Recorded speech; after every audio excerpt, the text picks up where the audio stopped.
하나님의 자녀가 되었다는 것은 천국의 유산을 받는 상속자로, 후계자로 법적인 신분이 바뀌었다는 것을 의미합니다. 거지 노예로 살다가 왕족이 되고 후계자가 된 거예요. 재벌 후계자.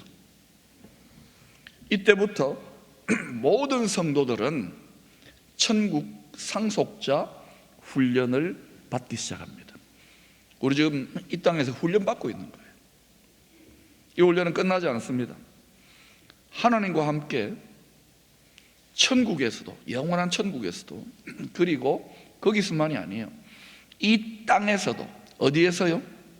이 땅에서도 왕노릇 할 수 있도록 경영 후계자 수업을 받고 있는 중입니다.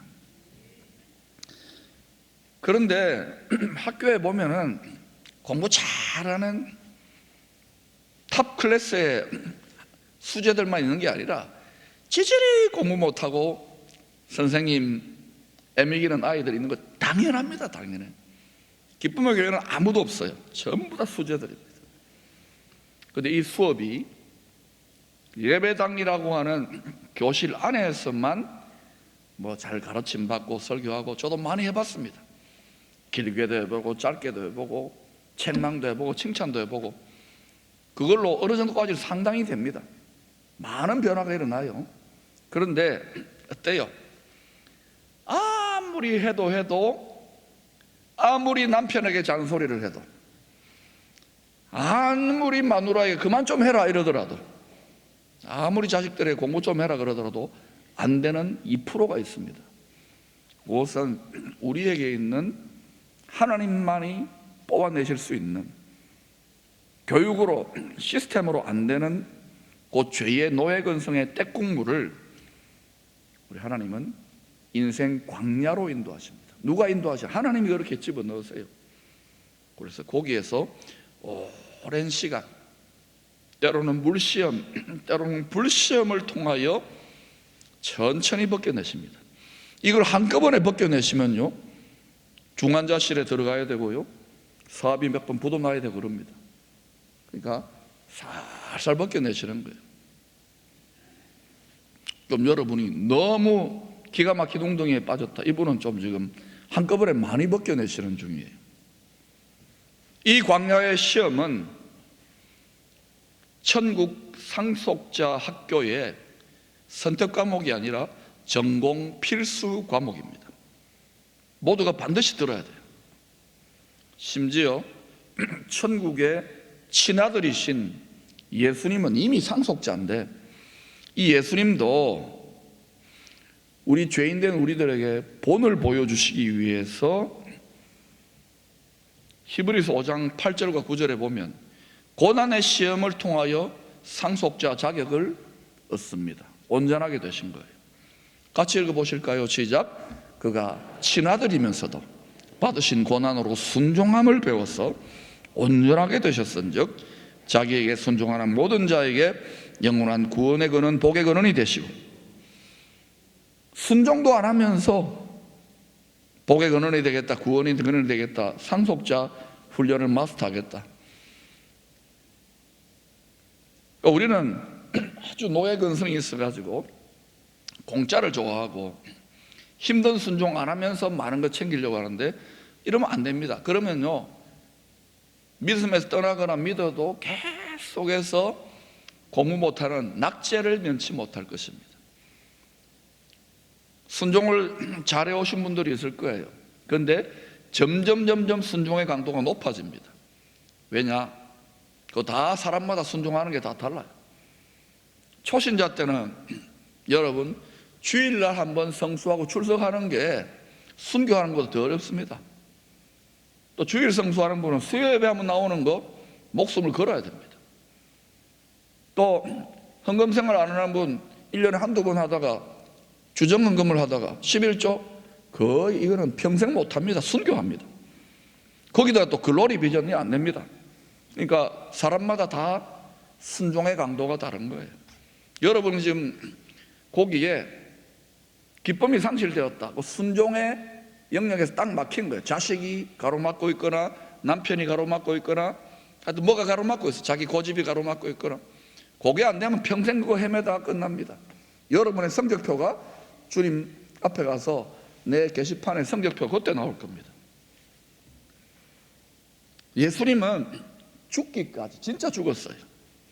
예수님 성적표가 제일 좋아요. 이 땅에서는 이 경영 후계자 학교에서 고난과 영광, 시험과 성숙, 가난과 부요가 부부가 되어서 짝지가 되어서 우리 마음 안에서 집을 짓고 삽니다.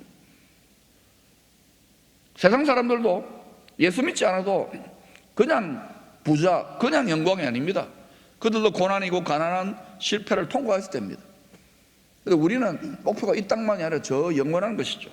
이 땅도 있지만 저 영원한 거예요. 세상 사람도 그런데 이 세상만을 위해서도.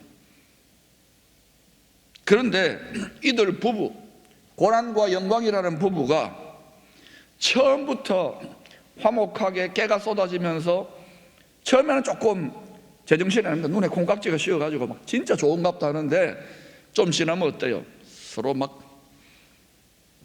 한평생 그때 찢고 뽑고 싸우고 울고 불고 산다 못 산다 이러면서 한평생을 삽니다. 죽지 못해 삽니다.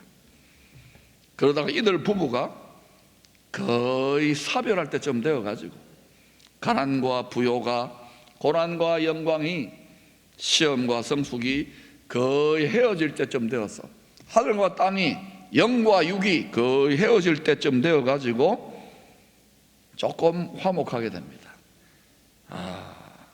땅은 하늘 보고 당신이 필요했네요. 하늘은 땅 보고 당신이 끌어내려줘서 고맙네요. 가난은 부요 보고 그래도 참, 또 부요는 당신 때문에 내가 가난해라고 하는데 서로 필요하다는 걸 깨닫는 거예요. 고난과 영광도 마찬가지예요. 그런데 이 부부가 처음부터 우리 마음 안에서 기쁨으로 행복하게 한 100년 잘 살면 좋겠는데 거의 그런 경우가 없습니다. 여러분 해보니까 잘 안 되죠. 이건 말이 쉽지 한번 살아보라 그러세요. 결혼해가 살아보라 그러세요. 찢고 뽑게 되어 있습니다. 그런데 가끔 아주 예외적인 경우로 훈련을 잘 받아서 참 처음부터 이 고난과 영광, 가난과 부요 가운데에 행복하게 뺏기지 않고 사는 그런 젊은 부부들도 있더라고요. 우리 다음 세대는 그렇게 키워야 돼요. 우리는 요 수준까지 오는데 한 20년, 30년, 40년 걸렸어요. 우리 아이들은 우리보다 잘해야 될 거 아닙니까? 여러분 똑같은 걸 물려주면 안 됩니다. 아멘? 그런데 우리가 화목해야 돼요. 오늘 말씀 신명기는 모세가 죽기 전에 광야 40년의 시험을 통과한 다음에 출애굽 1세대들은 다 죽었습니다. 여러분 그 시대의 사명과 그 시대의 순종과 그 시대의 비전을 위한 돌파를 못 이루면 그 세대들은 다 날아갑니다. 개인만이 아니라 시험을 한 세대가 시험에 빠져가지고 날아가 버린 거예요. 지금 열방에 그리고 한국 교회와 이 민족 가운데에 뭐 통일, 부흥, 열방 이 시험은요 이전보다 훨씬 더 강도가 세졌어요. 대부분 지금 살만하니까 관심 없잖아요. 그러나 이 민족과 이 한국 교회 가운데 아직도 죽기를 각오하고 낙심하지 않고 기도하는 그릇들이 있어요. 반드시 저는 성취된다고 믿습니다. 더디 깨어나기 때문에 하나님요 하나님의 영광과 뜻을 이루시기 위해서 지금은 우리가 뭐 스킬이나 지혜나 뭐 어노인팅 갖고 은사 갖고 하는 때가 아닙니다. 하나님 직접 일어나 영광 중에 행하셔요. 이것을 믿을 수 있기를 축원합니다.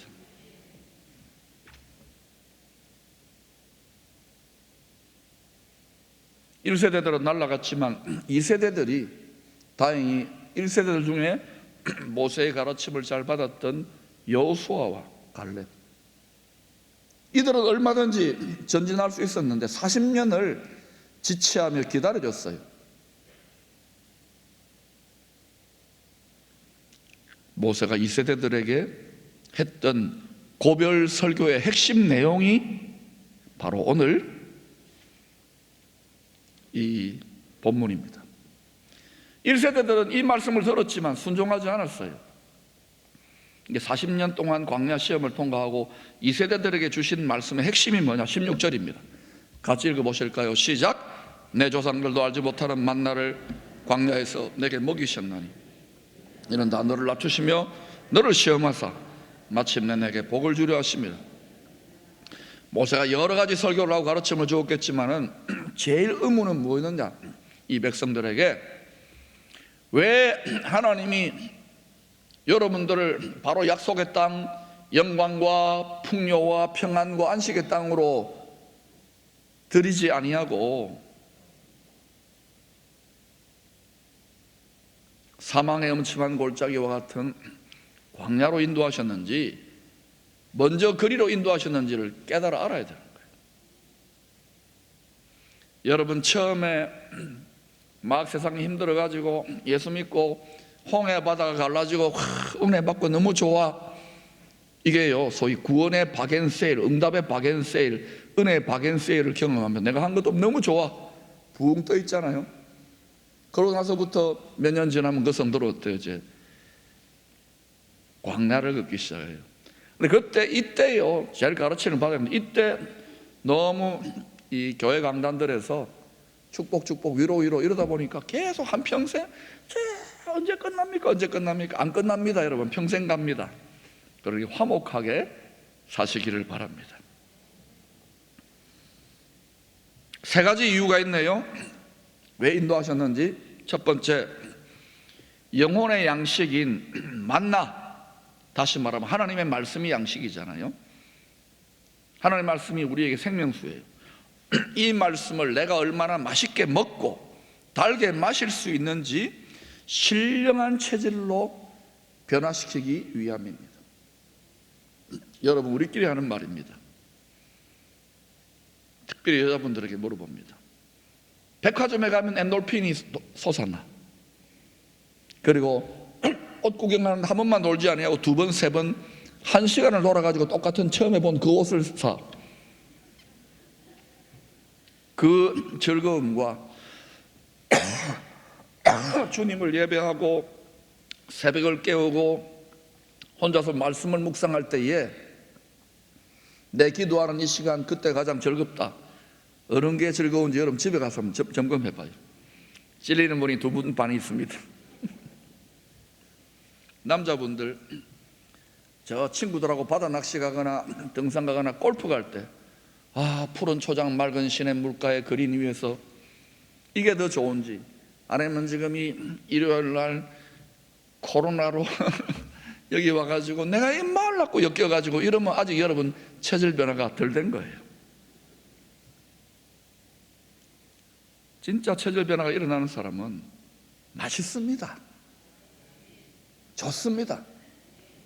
또 시험이 오는데도 그걸 또 뛰어넘으면 더 맛있어져요. 옛날 포도주가 새 포도주를 마시고요. 할렐루야. 체질 변화를 하시기를 바랍니다. 그러면 살이 빠집니다. 두 번째는 낮추기 위함입니다. 다른 모든 죄들은 하나님의 말씀과 하나님의 기준과 하나님의 영광이 나타나면 다 무서워서 도망칩니다. 숨어버립니다. 근데 이 죄 중에 왕초격인 이 교만이라는 죄는요, 하나님 틀렸다, 하나님 불법이다, 불평하고 불만하면 하나님의 법에 대듭니다. 진격해버립니다. 이게 왕초예요. 앞으로 이 세상은 점점 더 교만해질 겁니다. 불법이 성할 겁니다. 이상야릇한 법이요, 권세자들한테 이렇게 되어가지고 영혼을 세상에다 팔아버립니다. 그런 나라와 그런 민족들이, 그런 지도자들이 있는 곳에는 그런 지도자들을 교회가 배출하지 못하고 어떻게 되느냐? 성경이 불법 서적이 될 겁니다. 뭐 그럴까이? 이미 지금 몇몇 나라들 그렇지 않습니까? 앞으로는 온 세상이 그렇게 되기 전에 여러분 그때를 피할 수 있기를 축원합니다. 주님이 전능한 능력으로 말씀대로 역사하셔서 여러분을 구원하실 것입니다. 여러분의 영과 혼과 육을 말입니다. 이 교만기는 배운다고 잘 안 빠지더라고요. 설교 듣는다고 잘 안 빠지더라고요. 오히려 더 교만해져요. 지식인 말하면. 신학교 잘못 가면, 학위 잘못 받으면 이 감당이 불감당해요. 더 겸손하고 더 모르는데 더 깨져야 되는데, 신앙의 연륜과 연조와 교회 이런저런 산전수전 겪은 어른들요, 집회 같은 데 가서 해보면은 잘 안 돼요. 조직에서 출장 나온 얼굴이에요. 보통의 내공과 연단, 정말 나이 많아서 은퇴하시고 이런 어른들이 아니면 감당 못 하더라고요. 왜냐? 안다는 거죠. 다 해봤다는 것이죠.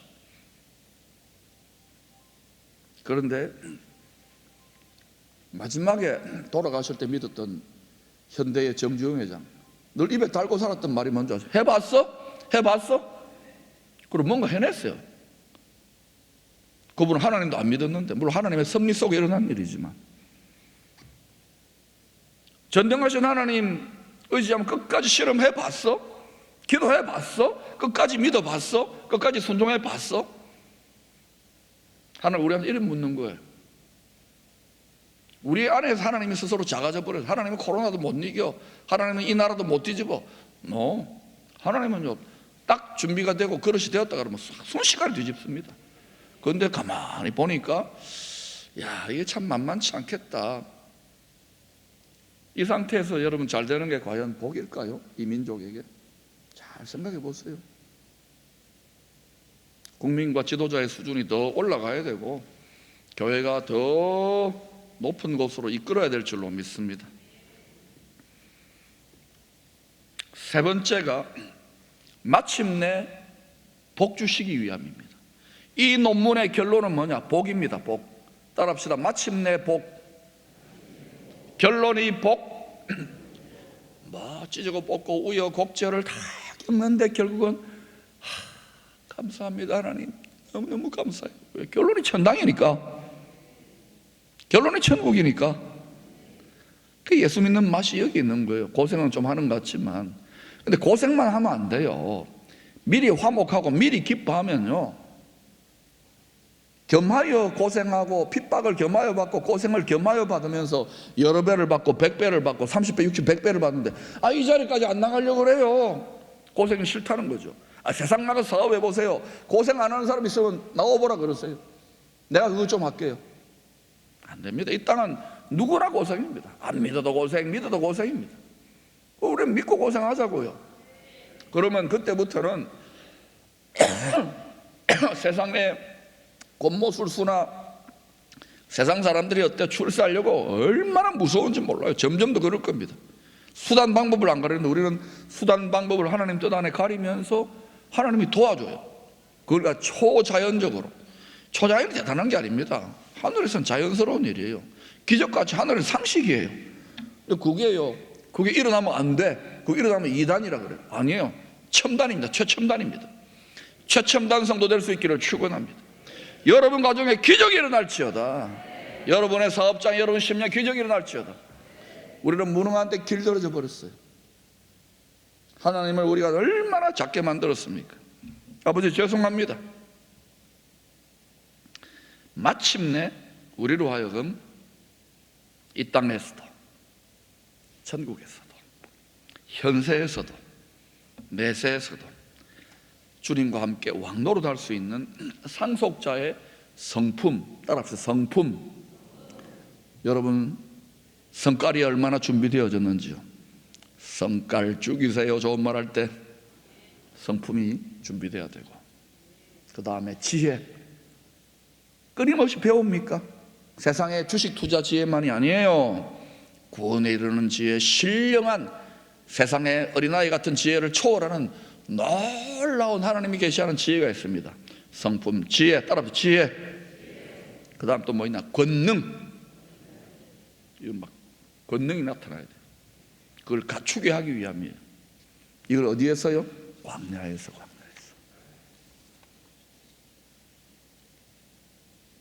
지금 나타나면 좋겠지요.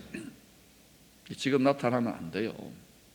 그러니까 지금 나타날 분들도 있을 겁니다만 우리가 이 경영 후계자 수업을 잘 받자고요. 마태복음 5장 5절을 보면 이런 약속이 나옵니다. 온유한 자는 복이 있나니 그들이 땅을 기업으로 받을 것이며. 여러분, 온유한 자에 대해서 굉장한 오해가 교회에 많습니다. 온유해지면요 남자 성도들은 약간 내시같이 돼요. 마마 주님, 내성적이고 겸손하고 말이 없고요. 그게 온유한 게 아닙니다. 여자분들은 어때요? 궁녀같이 돼요. 저는 못합니다 이러고. 내성적이고 빼고 가만히 있고, 이게 온유한 게 아니에요. 얌전한 게 온유한 게 아니에요. 온유하다는 뜻은 뭐냐? 내 고집과 내 죄짓고자 하는 욕망이 죽고 충분히 하나님의 손에 의해서 길들여지고 훈련된 자가 온유한 자입니다. 모세가 당시에 땅의 온유함이 가장 뛰어났잖아요. 그래서 그 누구도 감당할 수 없는 하나님의 사명을 받으신 거예요. 내가 온유한 자가 된다는 것은 내시나 궁녀가 되는 게 아니라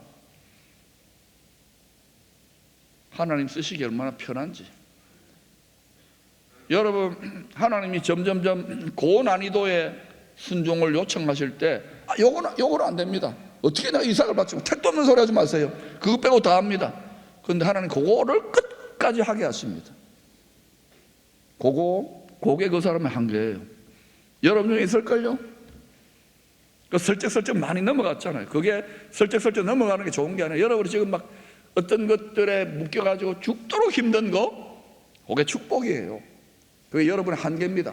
여러분의 천장입니다. 그런데 그거를 돌파하잖아요. 그게 여러분의 바닥이다. 그걸 밟고 서는 거예요. 할렐루야! 올라갈지어다. 주를 항모하는 자 올라갈지어다. 여러분에게도 그런 게 있지만 여러분 자녀들에게도 믿음으로 살아가는데 인생 딜레마에 부딪혀가지고 천장에 부딪혔어. 그렇게 좋은 하나님, 자신만만한 하나님이 갑자기 숨어버리시려고, 하나님이요, 우리 자식이 아니라 하나님이 탁 숨어 계세요. 그때 막 자식이 안타까워가지고 막 이렇게 지름길을 열어주려고 하면 안 돼요. 기다려야 돼요. 간절히 기도해야 돼요. 격려해줘야 돼요. 그리고 어느 순간 여러분, 하나님의 섭리 속에 탁 이 위에 밟고 올라서 있어요. 그러면 그 친구는 승진한 거예요. 승진. 이걸 알아야 돼요. 그런데 우리 부모들이 좀 어리석고 밀어내가지고요, 자꾸 어떻게 하든지 편하게 하고 이 영적인 씨름을 포기하고 육신적으로 잘되고 편안하고 좋은 길, 그게 여러분 자녀를 망칩니다. 내 자녀가 아닙니다. 내 새끼가 아닙니다. 하나님의 자녀입니다. 하나님의 뜻에 순종하시기를 축원합니다. 부모가 신령해야 돼요. 아니면 자식들 아무리 육신적으로 세상적으로 잘 되더라도 그 자녀들의 영원한 운명을 망치는 거예요. 이것을 아셔야 합니다. 마귀의 전략을 간파하셔야 돼요. 여러분 가정과 여러분 자녀 손들이 노아의 방주를 예비할 수 있기를 축원합니다. 이 세상은 계속 우리들의 마음을 빼앗아요. 깨어있지 못하게 해요.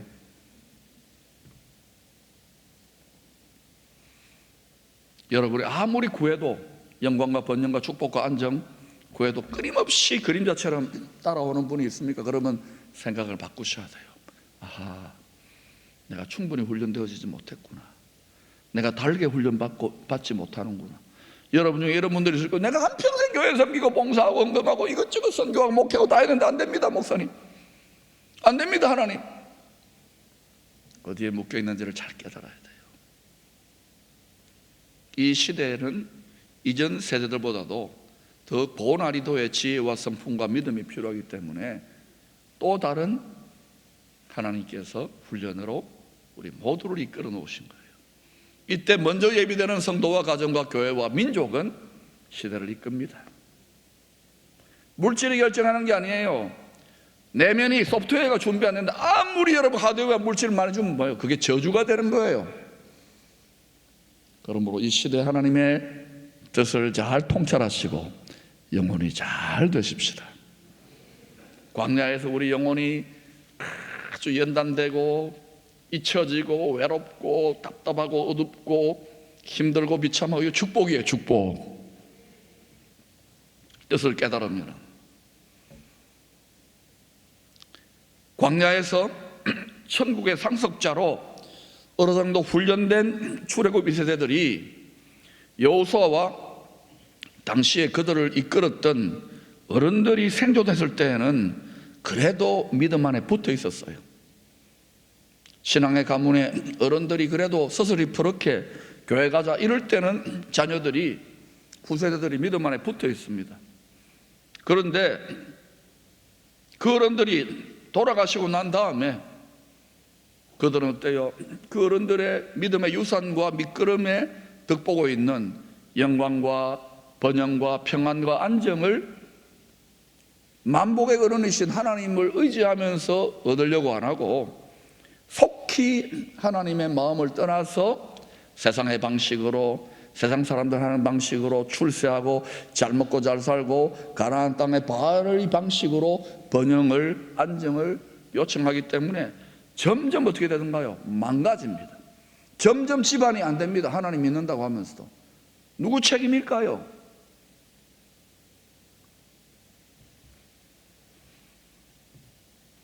사사시대에 그들은 빈곤의 악순환을 거듭하다가 빈곤의 악순환을 거듭했습니다.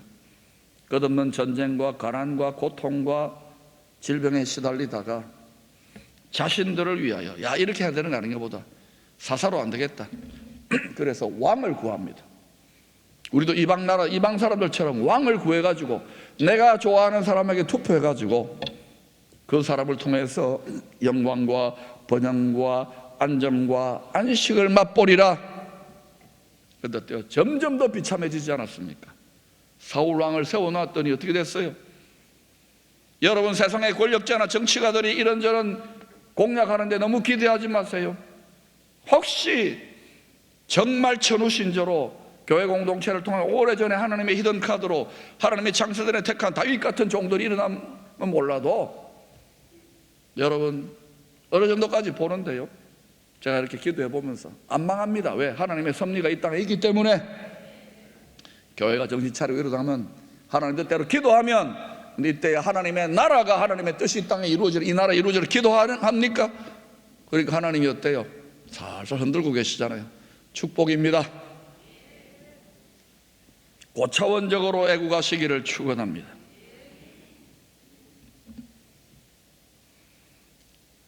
그래서 하나님이 망하면 안 되고 그리스도의 나라 예고편을 보여줘야 되니까 다윗이라고 하는 하나님의 상속자가 창세전에 히든 카드로 어딘가에 딱 준비되어 있다가 혹독한 고난의 광야를 통과합니다. 왜? 많은 자들에게 복의 근원이 돼야 되고 구원의 근원이 돼요. 주님의 방식하고 똑같아요.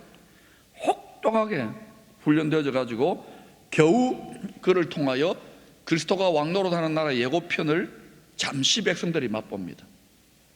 다윗의 치세 한 3, 40년 동안에 백성들이 정말 강대국이 된 거지요. 그러나 정작 어때요? 다윗은 고난과 시험과 인내의 시험은 잘 이겨내었는데 도리어 번영과 풍요의 시험에 빠져가지고요, 그때 교만해지고 그때 음란해지고 거의 망할 뻔하는 위기에 빠졌다가 다윗의 공로나 다윗의 영광이 아니라 하나님의 은혜를 의지함으로 나 같은 죄인임을 다윗조차도 깨닫고 인간의 비참상을 깨닫고 주님의 은혜가 필요한 것을 깨닫고 그리스도가 다시 오셔서 그의 후손으로 오십니다. 은혜가 왕노릇하는, 죄와 사망의 법이 아니라 정죄의 법이 아니라 생명의 성령의 법으로 왕노릇하는 나라를 계시하는 통로로 쓰임받다가 일생을 마감합니다. 여러분, 조금 더 다른 말을 잘 들으세요. 앞으로 이스라엘이 어떻게 돌아갈 건지를 말씀드릴 테니까. 앞으로 예수 그리스도께서 다시 오십니까? 다시 오신다고 하면 다 아멘 해요. 믿지는 않아요. 진짜 믿어야 돼요. 내일 모레 오십니다. 1000년 2000년 뒤에 오십니다. 이 말을 잘 이해하셔야 돼요. 뭐 주님 오시면 뭐 마지막 때 여러분 그게 핵심 메시지가 아니에요. 가르침을 잘 받으세요. 진실로 여러분이 준비되어지면 조금 더 두려움이 없어야 되고, 원리가 갈 길이 밝게 보이면 평안한 가운데 가야 돼요. 근데 소경이 소경을 인도할 수는 없는 거예요. 마음 눈이 밝아질지어다 핵심 사명을 붙들을 수 있기를 축원합니다. 앞으로 예수 그리스도가 다시 오실 때에 죄의 권세를 멸합니다. 죄에게 영혼을 팔고 세상에 잠시의 죄의 낙과 부귀 영화를 누리는 것을 부러워하면 안 돼요. 거기에 막 부러워가지고 부모와 어른들이 거기 부러워하는데 자식들이 똑같이 거기를 가겠죠. 잠시 죄악의 낙을 누리면 안 돼요.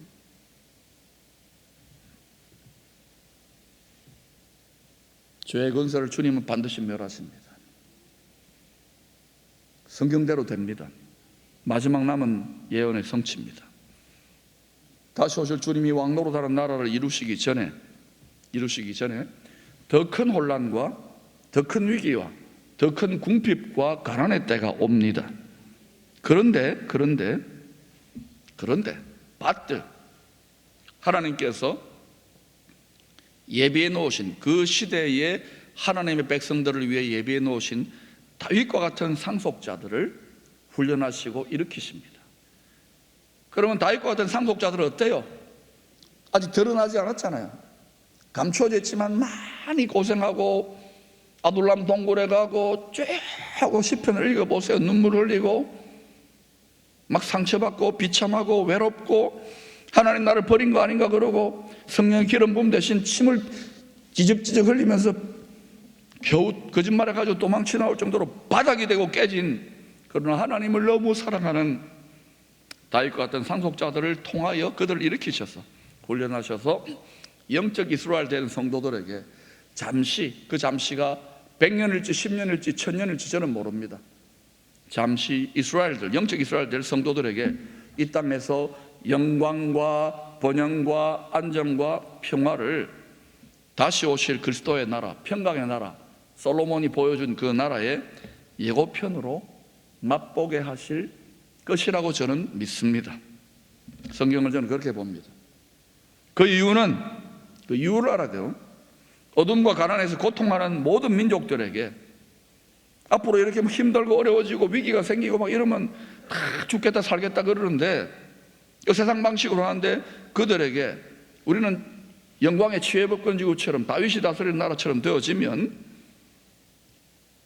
딴 것까지 모든 민족에게 천국의 복음을 전할 수 있도록 영적인 자원만이 아니에요. 혼적인 지식과 마음과 지혜의 자원과 그리고 물적 자원까지도 나라니까 주셔서 전할 수 있도록 하기 위하여 하나님이 그러한 잠시, 마치 7년 흉년이 오기 전에 요셉의 때의 7년 풍년과 같은 때가 잠시 주어질 것으로 저는 전망합니다. 그래서 제가 우리 다음 세대들을 예비하자는, 그들에게 이 시대를 물려주자는 거예요. 동의가 되면 아멘 하십시오. 아멘 안 한 분은 나는 모르겠습니다도 괜찮아요. 근데 이 비전을 가지면은 그건 고생입니다. 왜냐하면 저 외치지 않거든요. 그러나 분명히 저는 이때가 온다고 믿습니다. 성경적인 원리로 믿습니다. 그런데 이때 가서요, 이런 시대가 만약에 이 땅에, 이 나라에 여러분에게 열린다면 이때 가서 거꾸로 가난과 고난의 시험을 그동안 잘 이기고 고생하여 하나님의 축복의 통로가 된 성도들 중에 영광과 풍요와 번영과 평안 가운데에 늘어져 가지고 하나님과의 교제도 게을러지고 천국 복음의 사명을 망각하고 자기 십자가를 버리고 타락하는 성도들도 또 일어날 것입니다. 그러니까 사람이 구제불능인 거예요. 고난과 가난이면 가난한 대로 또 지금 많이 떠내려가고 있잖아요. 기쁨의 교훈은 한 번도 없기를 축원합니다.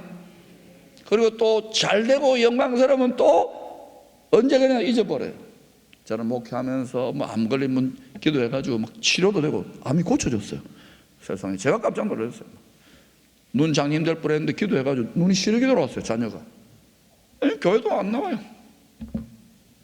망할 것 같은데 또 하나님 앞에 울고불고 해가지고 또 되었는데 이제 사업이 잘 돼요. 돈 벌기 바빠가지고 신앙생활 안 합니다. 지금도 얼마나 또 합법적인 이유가 있잖아요. 아싸 기회다고 시부주의기 사라져요. 여러분, 그러니 가난과 고난은 고난대로 힘들지만 그것을 오히려 우리를 강하게 버티면은 그릇이 예비되어지고 정결하게 되고, 또 고난, 영광과 풍요와 부요는 또 어때요? 우리가 살쪄가지고 하나님은 모른다 할 수 있어요. 그래서 바울이 기가 막힌 말을 한 거예요. 영광 가운데서든지 고난 가운데서든지 가난 가운데서든지 부요 가운데서든지, 그리스도 예수 안에서 일체의 비결 자족하는 거예요. 감사하는 거예요. 노래하는 거예요. 찬양하는 거예요. 여러분 따라합시다. 하나님, 알고 보니 깨닫고 보니 내가 행복자입니다. 내가 부자네요. 인상 쓰고 부자라는 분이 있습니다. 여러분 영혼이 부자가 돼야 돼요. 그러면 이게 됩니다. 그런데 뭐 떼돈을 갖고 있는 분도요, 실제 보면 바달바달 떨어요. 요즘도 집에요, 이 전등에다가 이게 뭐예요, 굴비 매가지고 그 아까워 못 먹어요. 돈은 막 어마어마하게 많아. 그래 그 뜯어 먹지도 못해요. 아까워가지고 돈 한 푼 더 벌어야 된다. 말세에 재물을 쌓았도다. 여러분, 돈이 있다고 주님 나라 위에 드리는 게 아닙니다. 그리고 많이 벌면 드리게, 그것도 안 됩니다. 지금 하나님 안에 내 믿음이 부요할 때 다는 것이죠. 지금 그런 의미에서 여러분, 열방과 한국교회 성도들의 믿음의 수준을 보세요. 돈을 돈으로 보지, 돈을 맘몬 스피릿으로 봅니까? 영어로 봅니까? 정신으로 봅니까? 그래서 이 맘몬의 스피릿을 짓밟고 하나님이 주실 만한, 영혼육으로 주실 만한 그러한 기반을 만들자, 이 연사 강력하게 주장합니다. 이렇게 주장하면 표 한 편도 안 나옵니다. 기호 1번인데 한 표도 안 주더라고요. 그러나 이렇게 바뀌어져야 이 나라가 잘 됩니다. 지금 전부 다 관심은 돈 더 벌고 이 나라 돈 더 잘 살고, 글쎄요, 아직은 멀은 것 같아요. 18절은 광야의 시험을 잘 통과한 상속자들에게 재물 얻을 능력을 주시겠다고 약속하셨습니다. 아이고, 이 말하니까 여러분 눈이 밝아졌어요. 따라합시다. 재물 얻을 능력. 같이 읽어봅시다. 시작. 내 하나님 여호와를 기억하라. 그가 내게 재물 얻을 능력을 주셨습니다. 이같이 하시면 내 조상들에게 맹세하시는 약을 오늘과 같이 이루려 하심이니라. 글쎄요, 여러분 중에 우리 주위에 저 사람은 진짜 재물 얻을 능력을 받았다고 간증하고 자타가 공인할 만한 성도들이 얼마나 될 것 같습니까? 왜 그런 분들이 많지 않을까요? 우리 이전에 믿음의 선배들의 시대에는 거의 다 그냥 초건 목피 다 굶어 죽었지 않습니까? 밥도 못 먹었어요. 그런데 그 하나님께서 초자연적으로 그 기적 같은 세상 방식이 아니에요. 꼭 천사들이 도와주는 것 같이 이렇게 가지고 여기까지 왔는데, 이게 우리 기업가들이 정치가 잘해서 아니에요. 주제 파악을 하세요. 니콜라스를 아셔야 됩니다. 무슨 말인지 모르십니까? 근데 이 시대는요, 그 방식, 그 어른들의 미련하고 어리석어 보이는 하나님 의지하는 방식이 아니라 세상적인 요령과 스킬과 지혜와 지식으로, 저희를 봐도 경량하겠습니다, 여러분. MDV라고요. MBA라고요. 근데 그거는 초등학문이에요. 제가 볼 때는 하나님의 지혜를 장착하고 그것을 얻으면 그게 엄청난 위력을 발휘하지만 이거 없이는요, 세상에 장캐밖에 안 되는 거예요.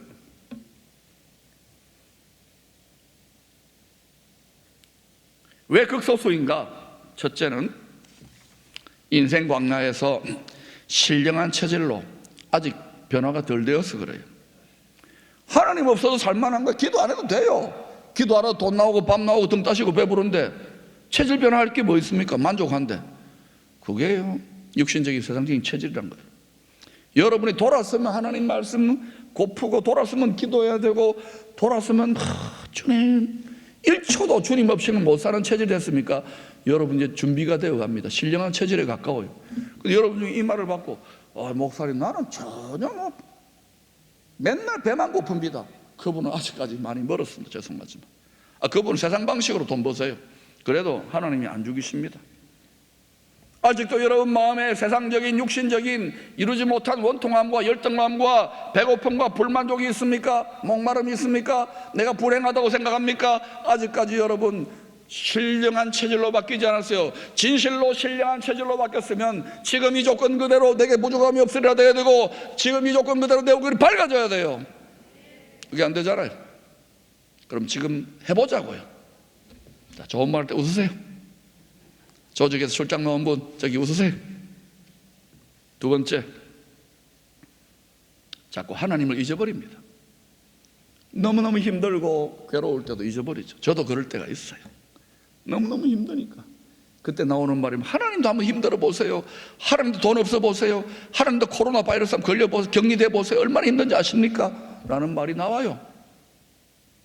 그런데 고난과 시험 속에서도 힘들지만 여러분 영광과 부흥과 풍요함, 형통함 속에서도 우리는 하나님을 잊어버립니다.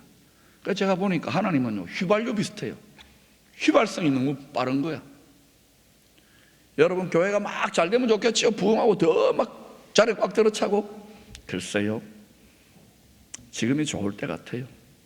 그때도 좋을 때지만 일체의 비결을 배우면 이때나 저때나 다 좋습니다. 아멘. 이제 보니까 하나님이 뜻을 이룰 때가 점점 가까워요. 킹덤 글로리의 플랫폼을 만드실 때가 점점 다가오는 것 같아요. 여러분 아멘 소리 커지는 거니까 될 것 같아요. 갑자기 더 커졌어요. 그러니 여러분, 우리가 지금도 하나님 잊어버리는데 영광 주시면 내가 안 잊어볼게요.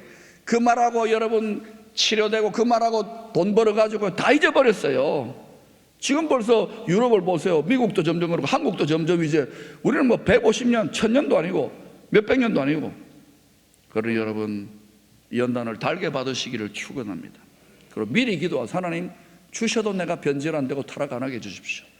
저도 가끔 정신 나간 사람한테 그런 기도하면 하나님 너무너무 어마어마하게 막 이러면 하나님 그때 꼭 제 마음 붙들어 주세요. 내가 약합니다. 여러분 미리 기도하세요. 할렐루야. 응답이 안 돼도 기분 내나 좋을 거예요.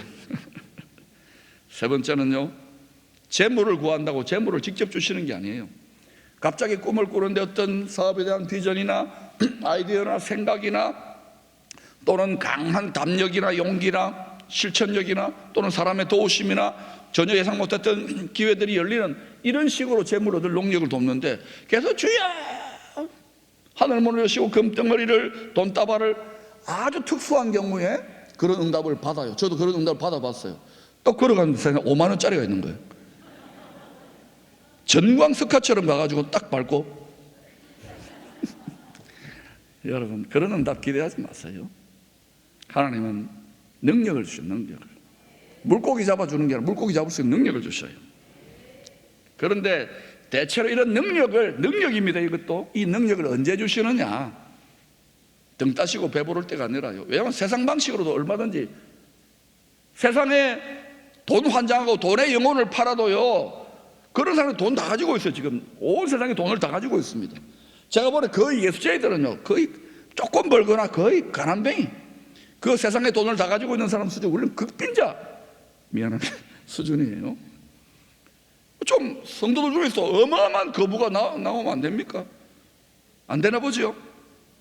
아멘 소리가 안 나오는 거예요. 여러분 벌써 목사님 우리는 청빈해야 되고 우리는 가난해야 되고. 가난하게 사십시오 여러분. 길들어져 버렸어요. 이거 저도 관리를 못하는 거예요.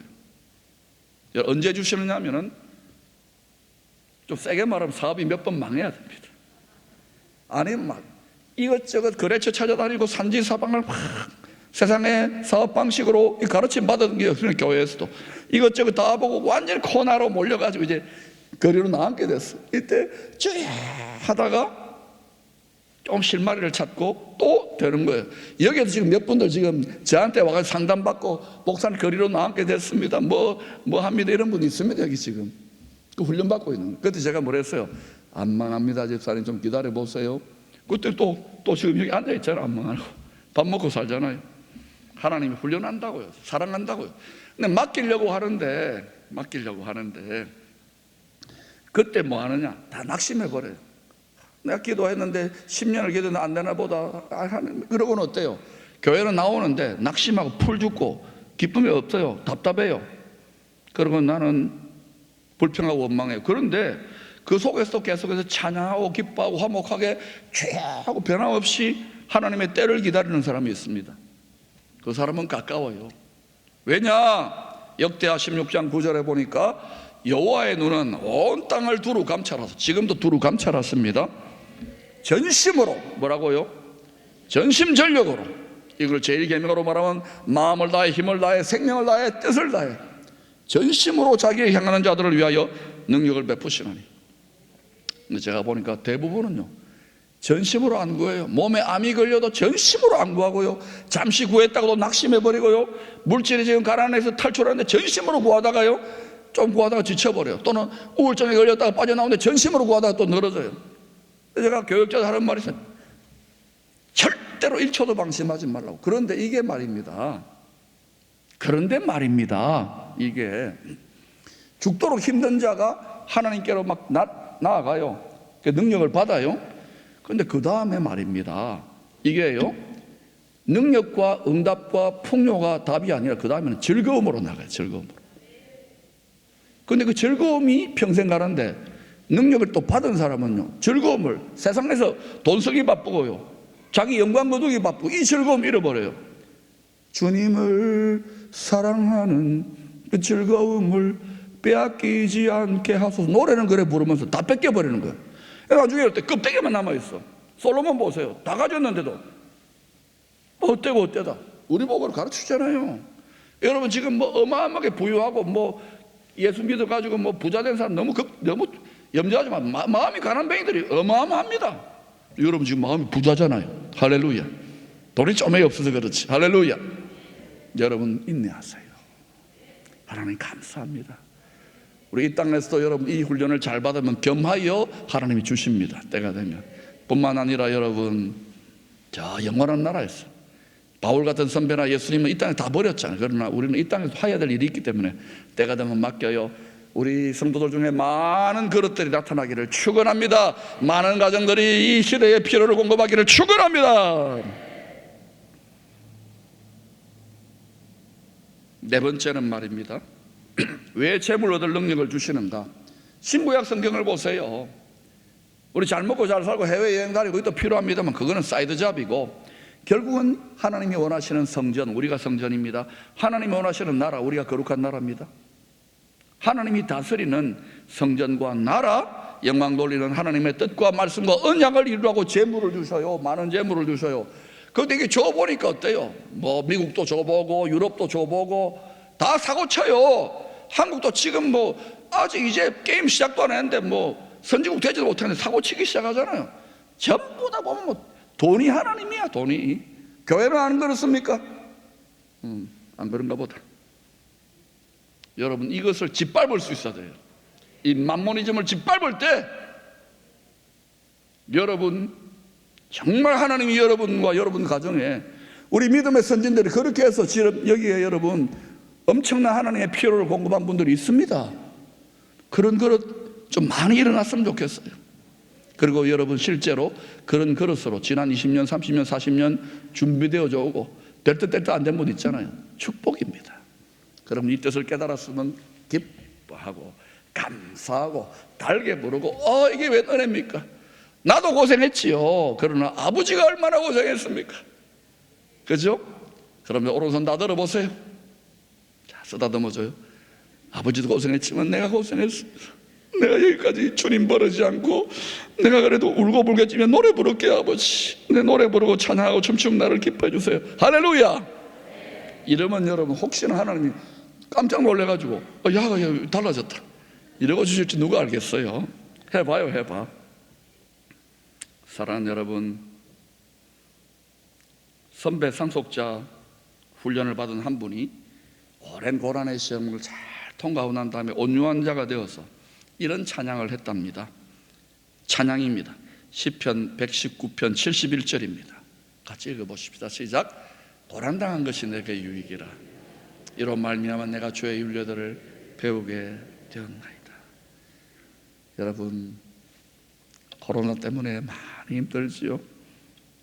지금 뭐 암이 있는 분도 있고 자식이 속썩이고 가게가 안 되고, 그러니까 눈물로 목이 쉬도록 저도 부르짖어 봤어요. 나라를 위해서, 여러분들을 위해. 그런데 이제는 하나님이 영광이 나타나야 된다 그러면 영광에다 대놓고 막 주여 영광을 주시옵소서, 이거 우리 많이 했잖아요.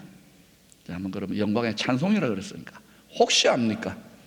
이 상황 그대로 노래하고 찬양하고 감사합니다. 주든지 안 주든지 감사합니다. 고맙습니다. 이렇게 한번 해보셔요. 그러면 암이 떠나갈 줄로 믿습니다. 그러면 가난이 풀어질 줄로 믿습니다. 그러면 얽힌 실타랬던 문제가 해결될 줄로 믿습니다. 그러면 어마어마한 부흥이 일어나요. 할렐루야. 이것 위해서 우리가 지금 돌파하면서 여러분이 이 비전에 정렬된 것입니다. 아멘.